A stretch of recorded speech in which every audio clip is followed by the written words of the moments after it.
ജ്ഞാനേശ്വരി ഭഗവത്ഗീതയുടെ ജ്ഞാനേശ്വര ഭാഷ്യം അധ്യായം 8 അക്ഷര ബ്രഹ്മയോഗം തുടർന്നു വായിക്കുന്നു. യത്ര കാലേ ത്വനാവൃത്തിം ആവൃത്തിം ചൈവ യോഗിനഃ പ്രയാതാ യാന്തി തം കാലം വക്ഷ്യാമി ഭരതർഷഭ.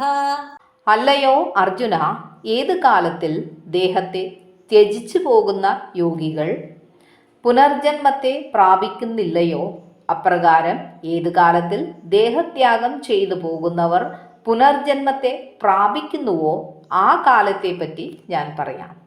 ഒരു യോഗി ദേഹം കൈവെടിയുന്ന സമയമറിഞ്ഞാൽ അയാൾ മരണാനന്തരം എവിടെയാണ് എത്തിച്ചേർന്നതെന്ന് അനായാസേന ഗ്രഹിക്കാൻ കഴിയും.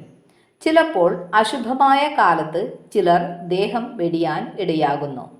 അങ്ങനെയുള്ളവർ വീണ്ടും ജന്മമെടുക്കേണ്ടി വരുന്നു. എന്നാൽ പുണ്യകാലത്ത് മരിക്കാൻ ഇടയാകുന്നവർ ബ്രഹ്മവുമായി ഒന്നുചേരുന്നു. തന്മൂലം തിരിച്ചുവരവും വരാതിരിക്കലും മരണസമയത്തെ ആശ്രയിച്ചിരിക്കുന്നു.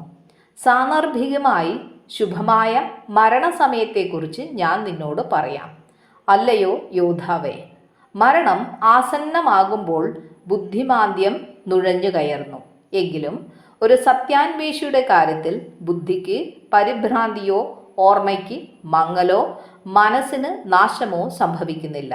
ഇപ്രകാരം ശാരീരികമല്ലാത്ത ഈ ഇന്ദ്രിയജ്ഞാനം അനാമയമായി നിലനിൽക്കുന്നത് ഒരിക്കലെങ്കിലും ബ്രഹ്മത്തിൻ്റെ അവസ്ഥ അനുഭവിച്ചറിഞ്ഞതുകൊണ്ടാണ്.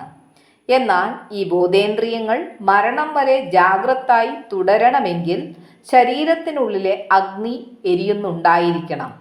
വെള്ളമോ കാറ്റോ വിളക്ക് കെടുത്തിയാൽ ഏറ്റവും കാഴ്ചശക്തിയുള്ള കണ്ണിന് പോലും ഇരുട്ടിൽ ഒന്നും കാണാൻ സാധ്യമല്ല. മരണസമയത്ത് വായുവും കഫവും ക്രമാതീതമായി ശരീരത്തെ ആക്രമിക്കുമ്പോൾ ശരീരത്തിലുള്ള അഗ്നിയുടെ ചൂട് നഷ്ടപ്പെടുന്നു. പ്രാണന് ജീവനില്ലാതിരിക്കുമ്പോൾ ബുദ്ധിക്ക് എന്തു ചെയ്യാൻ കഴിയും? ആകയാൽ ശരീരത്തിന് ചൂടില്ലാതെ ചേതനത്വം അതിൽ നിലനിൽക്കുകയില്ല. ശരീരത്തിൽ നിന്ന് ചൂട് വിട്ടുമാറിയാൽ പിന്നീടത് കുതിർന്ന കളിമണ്ണിൻ്റെ ഒരു പിണ്ഡം മാത്രമാണ്. ഈ അവസ്ഥയിൽ ആത്മാവ് നിസ്സഹായനായി അന്ധകാരത്തിൽ കിടന്നുഴലുന്നു.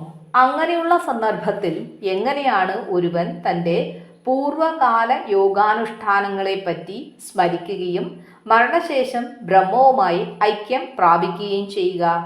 അപ്പോൾ അവൻ്റെ ചേതനത്വം കഫത്തിൻ്റെ ചെളിക്കുണ്ടിൽ പതിച്ച് ഇല്ലാതാവുകയും പഴയതും പുതിയതുമായ എല്ലാ ഓർമ്മകളും നശിക്കുകയും ചെയ്യുന്നു. അങ്ങനെ നിധി കണ്ടെത്തുന്നതിന് മുമ്പ് തന്നെ കയ്യിലിരുന്ന വിളക്ക് അണഞ്ഞു പോയവനെ പോലെ മരണത്തിന് മുമ്പ് തന്നെ അവൻ്റെ എല്ലാ യോഗബലവും ക്ഷയിച്ചു പോകുന്നു.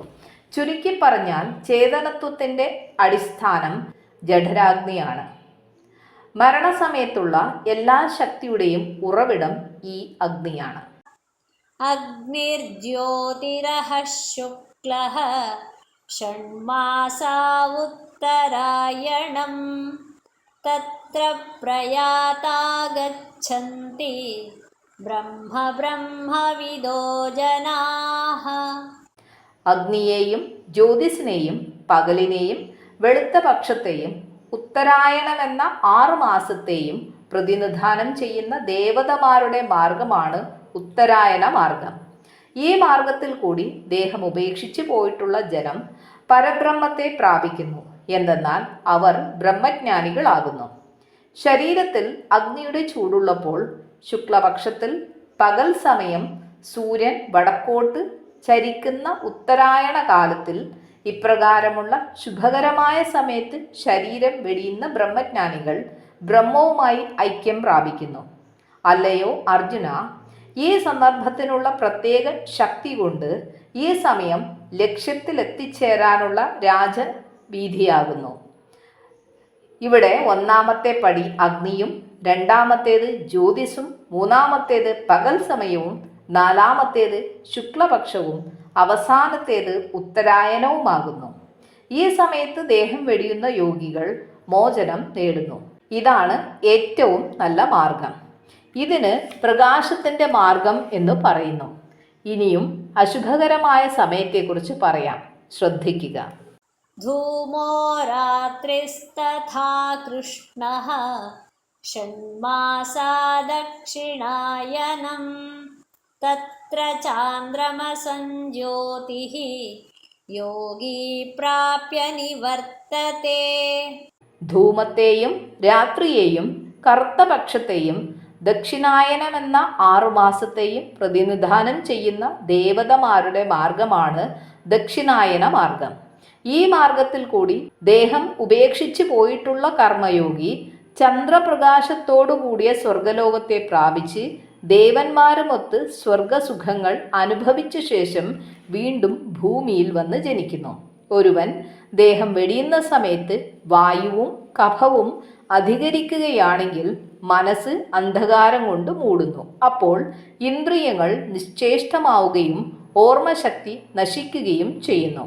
ജഠരാഗ്നി അതിൻ്റെ ജ്വാലയില്ലാതെ വെറും പുകയായി അവശേഷിക്കുന്നു. തന്മൂലം ശരീരത്തിൻ്റെ ചേതനത്വം അമഴ്ത്തപ്പെടുന്നു.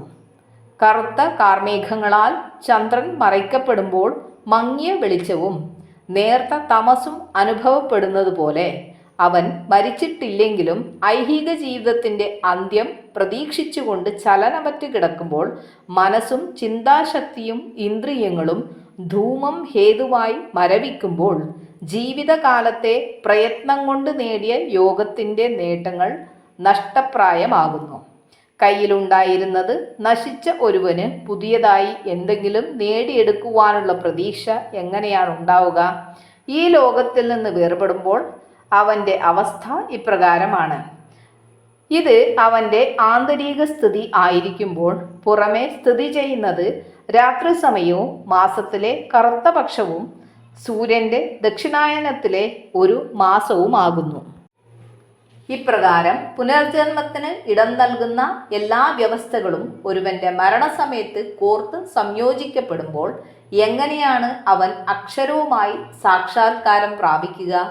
ഈ സമയത്ത് ദേഹം വെടിയുന്ന ഒരു യോഗി ചന്ദ്രമണ്ഡലത്തിലേക്ക് പോവുകയും അവിടെ നിന്ന് മർത്യലോകത്തിലേക്ക് മടങ്ങി വരികയും ചെയ്യുന്നു. ഇതുകൊണ്ടാണ് അശുഭകരമെന്ന് ഞാൻ പറഞ്ഞത്. ധൂമാദി മാർഗം അവലംബിക്കുന്ന ഒരുവൻ വീണ്ടും ജനിക്കുന്നതിന് ഇടയാകുന്നു. ഇതിന് വിപരീതമായി അർച്ചിരാദി മാർഗം അനായാസവും ഉത്തമവും സ്വാഭാവികമായും ആനന്ദത്തിനും മോചനത്തിനും ഉപയുക്തവും ആകുന്നു. ശുക്ലകൃഷ്ണേ ഗതിഹ്യേതേ ജഗതഃ ശാശ്വതേ മതേ ഏകയാ യാത്യനാവൃത്തിം അന്യയാ വർത്തതേ പുനഃ. വെളുപ്പിൻ്റെയും കറുപ്പിൻ്റെയും ഈ 2 മാർഗങ്ങളും പ്രപഞ്ചഗതി നിയന്ത്രിക്കുന്ന ശാശ്വതമായ മാർഗങ്ങളാണ്. അവയിൽ വെളുപ്പിൻ്റെ മാർഗം മടങ്ങി വരവില്ലാത്തതും കറുപ്പിൻ്റെ മാർഗം വീണ്ടും മടങ്ങി വരവുള്ളതുമാകുന്നു. അല്ലയോ അർജുന, ശാശ്വതമായ ഈ 2 വഴികളാണുള്ളത്. അതിൽ ഒന്ന് ഋജുവും മറ്റേത് വക്രവും ആയിട്ടുള്ളതാണ്. ഇതിൽ ശരിയായതും തെറ്റായതും ഏതെന്ന് കണ്ട് സത്യമായതും മിഥ്യയായതും ഏതെന്ന് തിരിച്ചറിഞ്ഞ് നിനക്ക് നന്മ വരുത്തുന്നതും തിന്മ വരുത്തുന്നതും ഏതാണെന്ന് ഉറപ്പുവരുത്തി അതിൽ കൂടി ചരിക്കാനാണ് മനഃപൂർവ്വം ഈ 2 വഴികളും നിനക്ക് ഞാൻ ചൂണ്ടിക്കാട്ടി തരികയായിരുന്നു. സൗകര്യമായി മറുകര എത്തുന്നതിന് ഒരു വള്ളം സമീപത്തെത്തുമ്പോൾ ആരെങ്കിലും ആഴമേറിയ വെള്ളത്തിൽ ചെന്ന് ചാടുമോ? ശരിയായ വഴി അറിയാവുന്ന ഒരുവൻ ഇടവഴിയിൽ കൂടി യാത്ര ചെയ്യാൻ തുനിയുമോ? വിഷവും അമൃതും തിരിച്ചറിയാൻ കഴിവുള്ളവൻ അമൃത് ഉപേക്ഷിക്കുമോ? അതുപോലെ നേരെയുള്ള വഴി കാണുവാൻ കഴിയുന്നവൻ ഒരു ഊടുവഴി തിരഞ്ഞെടുക്കുകയില്ല. ഒരുവൻ സത്യവും മിഥ്യയും വിവേചിച്ചറിയാൻ കഴിവുള്ളവനായിരിക്കണം. അപ്പോൾ പിന്നെ അശുഭകരമായ സന്ദർഭം അവൻ ഒഴിവാക്കും. അല്ലാത്ത പക്ഷം 2 വഴികളെ സംബന്ധിച്ച് ചിന്താകുഴപ്പം ഉണ്ടായാൽ അത് ഏറ്റവും ദോഷകരമായി പരിണമിക്കുന്നതും ജീവിതം മുഴുവൻ നേടിയ യോഗബലം വ്യർത്ഥമായി തീരുന്നതിന് ഇടയാക്കുന്നതും ആയിരിക്കും. ഒരു യോഗി ജ്യോതിസിൻ്റെ മാർഗം നഷ്ടപ്പെട്ട് ധൂമത്തിൻ്റെ മാർഗത്തിൽ കൂടിയാണ് പോകുന്നത് എന്ന് വരികിൽ അവൻ സംസാരബന്ധത്തിൽപ്പെട്ട് ജനന മരണങ്ങൾക്ക് വിധേയനായി തീരും. ഈ വലുതായ അപകടം മുന്നിൽ കണ്ടുകൊണ്ട് ജീവിത ക്ലേശങ്ങളിൽ നിന്ന് രക്ഷപ്പെടാനായിട്ടാണ് ഞാൻ 2 യോഗ വഴികളെപ്പറ്റിയും നിനക്ക് വെളിവാക്കി തന്നത്. ഒന്ന് ഈശ്വര സാക്ഷാത്കാരത്തിനും മറ്റേത് ജനന മരണത്തിനും ഇടയാക്കുന്നു. എന്നാൽ വിധികൽപ്പിത പ്രകാരം ഒരുവന്റെ മരണവേളയിൽ ഈ വഴികളിൽ ഏതെങ്കിലും ഒന്നിൽ കൂടി അവൻ ചരിക്കാൻ ഇടയാകുന്നു. നൈതേ ശ്രുതി പാർത്ഥ ജാനൻ യോഗി മുഹ്യതി കശ്ചന തസ്മാത് സർവേഷു കാലേഷു യോഗയുക്തോ ഭവാർജുന. അല്ലയോ അർജുന, ഈ 2 മാർഗങ്ങളും അറിയുന്നവനായ ഒരു യോഗിയും ലൗകിക സുഖങ്ങളിലൊന്നും ഒട്ടിച്ചേരാൻ ഇടവരുന്നില്ല. അതുകൊണ്ട് കർമ്മം എന്തായാലും സദാസമയവും സമനില ശീലിച്ച് ആത്മനിഷ്ഠനായി തീരാൻ യത്നിക്കൂ.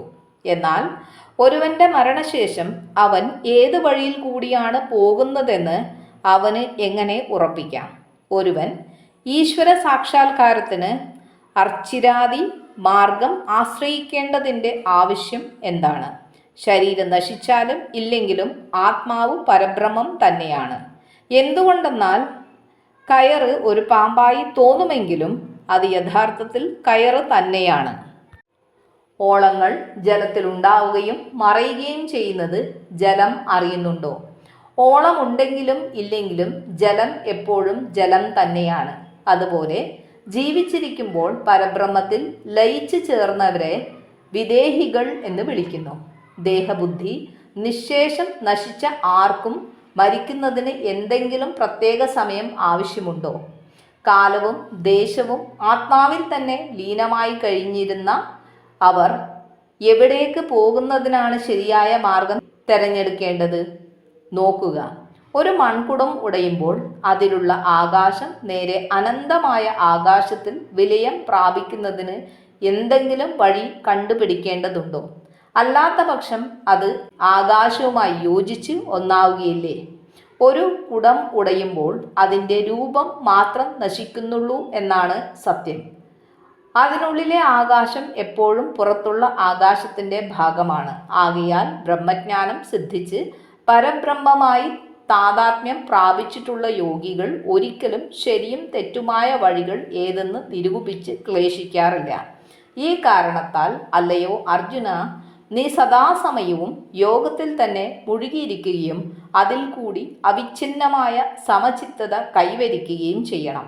അപ്രകാരമുള്ള അവസ്ഥയിൽ ഒരുവൻ ശരീരം നിലനിർത്തുകയോ ഉപേക്ഷിക്കുകയോ ചെയ്യുമ്പോൾ അത് ഏത് സ്ഥലത്തോ സമയത്തോ ആയാലും പരബ്രഹ്മവുമായി അവൻ സ്ഥാപിച്ചിട്ടുള്ള അനന്തവും ശാശ്വതവുമായ ഐക്യത്തെ ഒരു തരത്തിലും ബാധിക്കുന്നതല്ല. അപ്രകാരമുള്ള ഒരുവൻ യുഗാരംഭത്തിൽ ജനിക്കുകയോ യുഗാന്ത്യത്തിൽ മരിക്കുകയോ ചെയ്യുന്നില്ല. അവനെ സ്വർഗത്തിലെയോ ഭൂമിയിലെയോ പ്രലോഭനങ്ങൾ വിഭ്രമിപ്പിക്കുകയുമില്ല. ഇപ്രകാരമുള്ള ജ്ഞാനം സമ്പാദിക്കുന്നവൻ ഐഹിക സുഖങ്ങളെ ത്യജിച്ചിട്ട് ശരിയായ യോഗിയായി തീർന്ന് ആത്മസാക്ഷാത്കാരം നേടുന്നു. എല്ലായിടത്തും എല്ലാവരും പ്രശംസിക്കുന്ന ഇന്ദ്രപദവിയും തത്തുല്യമായ സ്ഥാനമാനങ്ങളും നിരർത്ഥകമായിട്ട് കരുതി അവൻ അതിനെ ത്യാജ്യകോടിയിൽ തള്ളുന്നു. വേദേഷു യജ്ഞേഷു തപസ്സു ചൈവ ദാനേഷു യത് പുണ്യഫലം പ്രതിഷ്ഠം അത്യേതി തത്സർവമിദം വിദിത്വാ യോഗി പരം സ്ഥാനമുപൈതി ചാദ്യം.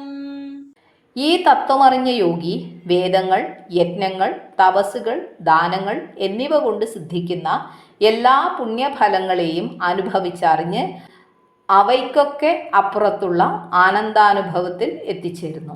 പിന്നീട് ആദ്യവും പരമവുമായ പദത്തെ പ്രാപിക്കുകയും ചെയ്യുന്നു.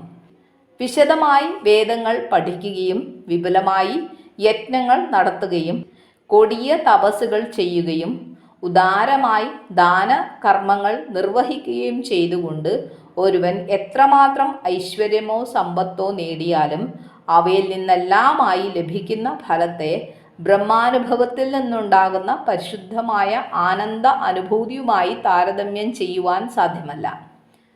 വേദാനുഷ്ഠാന ക്രമങ്ങൾ കൊണ്ട് സമ്പാദിക്കുന്ന സ്വർഗീയമായ ആനന്ദം ശാശ്വതമായ ആനന്ദവുമായി തുലനം ചെയ്യുമ്പോൾ കുറവായി തോന്നുകയില്ല. അത് തളരുകയോ അവസാനിക്കുകയോ ചെയ്യാതെ പൂർണ്ണമായ സംതൃപ്തി നൽകുന്നതുകൊണ്ട് അതിന് പരമാനന്ദവുമായി ബന്ധമുണ്ടെന്ന് അജ്ഞാനികൾ കരുതുന്നു. സ്വർഗാനുഭൂതി ഇന്ദ്രിയ വിഷയകമാണെങ്കിലും അത് ഈശ്വരേച്ഛയെ ആശ്രയിച്ചിരിക്കുന്നതുകൊണ്ട് 100 യത്നങ്ങൾ നടത്തിയാലും ആർജിക്കുവാൻ സാധ്യമല്ല. ശ്രേഷ്ഠനായ യോഗി തൻ്റെ സൂക്ഷ്മവും അനിതര സാധാരണവുമായ അന്തർദൃഷ്ടി കൊണ്ട് അതിനെ പരമാനന്ദവുമായി തുലനം ചെയ്തു നോക്കുമ്പോൾ അത് നിസ്സാരമായി അവർ ദർശിക്കുന്നു. അപ്പോൾ അവർ സ്വർഗീയാനന്ദം പരബ്രഹ്മത്തിൻ്റെ പീഠത്തിൽ കയറിയിരിക്കുന്നതിനുള്ള ചവിട്ടുപടിയായി അവൻ ഉപയോഗിക്കുന്നു. യദുവംശത്തിന് തിലകവും സകല ചരാചരങ്ങളുടെ വിധാതാവും ശങ്കരൻ്റെയും ബ്രഹ്മദേവൻ്റെയും ആരാധനാമൂർത്തിയും യോഗികൾ അനുഭവിക്കുന്ന അമൂല്യ സമ്പത്തും സകലകലാവല്ലഭനും പരമമായ ആനന്ദത്തിൻ്റെ മൂർത്തിമത് ഭാവവും അഖില ജഗത്തിൻ്റെയും ജീവനും ആത്മാവും സർവജ്ഞതയുടെ കാതലും ആയ ഭഗവാൻ കൃഷ്ണൻ ഇപ്രകാരം അർജുനനോട് പറഞ്ഞു. സഞ്ജയൻ കുരുക്ഷേത്രത്തിലെ യുദ്ധക്കളത്തിൽ നടന്ന ഈ കഥ ധൃതരാഷ്ട്രരെ വിവരിച്ച് കേൾപ്പിച്ചു. ജ്ഞാനേശ്വരൻ പറയുന്നു, ഈ കഥയുടെ ശേഷം ഭാഗം കേൾക്കുക. ഓം തത്സദിതി ശ്രീമദ്ഭഗവദ്ഗീതാസു ഉപനിഷത്സു ബ്രഹ്മവിദ്യായാം യോഗശാസ്ത്രേ ശ്രീകൃഷ്ണാർജുന സംവാദേ അക്ഷരബ്രഹ്മയോഗോ നാമ അഷ്ടമോऽധ്യായഃ. ഹരി ഓം. അക്ഷരബ്രഹ്മയോഗം എന്ന 8ാം അധ്യായം കഴിഞ്ഞു.